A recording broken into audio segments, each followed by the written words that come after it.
Welcome to the Daily Devo. My name is Diana. Today we are talking about the fruit of the Spirit.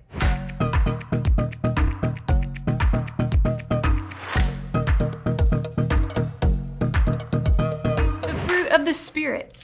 It is not something that we can produce on our own, but we can partner with God as He cultivates it.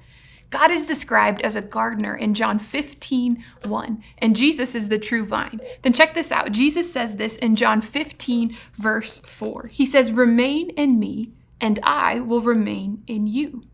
For a branch could not produce fruit if it is severed from the vine. You cannot be faithful unless you remain in me." So fruit, there is something that is produced in our lives as we follow Jesus and stick with Jesus. Think of your favorite fruit for a moment. Is it a strawberry, a mango, apples, berries, grapes? Well, in a Christian's life, a fruitful life comes about through a spirit-filled, spirit-dependent life.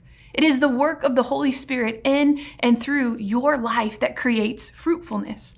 Well, in Galatians 5:22 through 23, Paul is describing the fruit of the Spirit, and he says the fruit of the Spirit is love, joy, peace, patience, kindness, goodness, faithfulness, gentleness, and self-control. Rather than a bush that produces raspberries, blueberries, or delicious blackberries, believers display the fruit of the Spirit in their life as they remain in Christ.